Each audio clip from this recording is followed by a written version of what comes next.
I'm on my way to visit a couple of metro stations over on the coast of North Tyneside when I will be visiting Tynemouth and Whitley Bay. But I've just stepped off the train here at Chillingham Road because this metro station is right next to the East Coast Main Line, as well as the Heaton Traction Maintenance Depot. Heaton TMD, as it's known, is located around 2 miles to the east of Newcastle Central Station. The depot was originally built to service steam locomotives as well as freight traffic in and around the Newcastle Central network. After demolition and redevelopment to diesel traction in the 1960s, the depot is operated today by Northern Trains. The depot regularly maintains the Northern Class 150s, 156s and 158 diesel multiple units. Although not allocated to the depot, maintenance is also carried out on some of the Class 180 Transpennine Express units, along with the Class 800 LNER Assumers, which you see here. I was also interested to learn that Network Rail's new measurement train is also allocated to the depot and is sometimes stored on site. Maintenance of its recording equipment, though, is carried out at the Railway Technical Centre in Derby.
Well, I've arrived at my next destination, which is Tynemouth, and what an architecturally stunning station this is.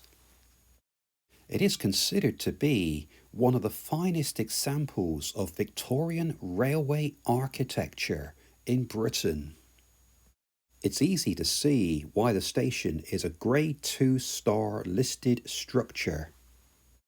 It underwent a £3.5 million restoration, which began in 2011 and completed on its 130th anniversary year in 2012, when it was officially opened by Her Royal Highness the Princess Royal.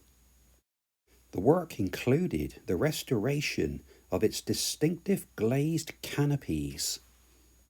Due to the faceted curved nature of the canopy structure, each pane of glass was individually sized and measured, and there were over 4,600 panes installed above the 18 restored bays. Overall, the scheme gave a brand new lease of life to this stunning and distinctive example of Victorian architecture. You can't really fail to be impressed when you first step off the train at Tynemouth station. It is truly memorable. The station bustles with thousands of people every weekend as it hosts markets selling books, antiques, collectibles and militaria. It's also used as a performance art space for events including music, dance and theatre. There's also a very active Friends group at the station, and they hold book fairs several times a year. This station will live long in the memory, and I'm really glad I came here today.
Well, here we are at Whitley Bay station, and first impressions, there are so many similarities between this station and Tynemouth. Both were designed by the same architect, William Bell, and both are Grade 2 listed. The station was originally known as Whitley, but the town later changed its name to Whitley Bay after confusion with the town of Whitby in Yorkshire in the 1890s. Whitby's popularity as a holiday destination saw visitor numbers rapidly rise in the late 1800s, at the same time as its chief industry, coal mining, declined. Its popularity with holidaymakers was helped by the opening of the North Tyne Loop railway line in 1882. It connected the coastal villages to Newcastle, which led to the rapid growth of Whitley as both a seaside resort and a commuter town. The new railway line saw thousands of visitors flocking to the town to embrace the sea and the beaches. The bay itself is around 10 miles to the east of Newcastle, and it's bounded by the coastline of the North Sea. There are extensive beaches and golden sands which have been popular for generations with families and children. St Mary's Lighthouse is one of the main attractions, having stood as a beacon along the coastline since 1898. It features a nature reserve and wetland habitat, ideal for rock pooling, and often seals can be spotted lying on the rocks. The lighthouse also marks the finish line of the popular North Tyneside 10k road race. There's also an outdoor play and water park close by, which is ideal for keeping children entertained. Overlooking the sea is a wonderful plaza and event space. Each year, the town hosts the North Tyneside firework display, attracting tens of thousands of people, as well as a classic car show, a carnival, and a food and drink festival on the Spanish City Plaza. Well, this has been my first journey on the Tyne and Wear Metro, and I've been really impressed by the stations that I visited today. Looking back, the construction work on the Metro began in October 1974 and involved the construction of a new infrastructure, re-electrifying the routes with overhead line equipment, the upgrading and relocation of some of the existing stations, and the construction of several new stations, some of which were underground. The project itself was completed in 1984, and the final cost of the project was £265 million, which is the equivalent to over £900 million today. I hope you've enjoyed this video and the stations that I have visited today, and I look forward to bringing you more stations from the Tyne and Wear Metro in the future. But until then, from me, Stephen Bennett, take care. Bye-bye.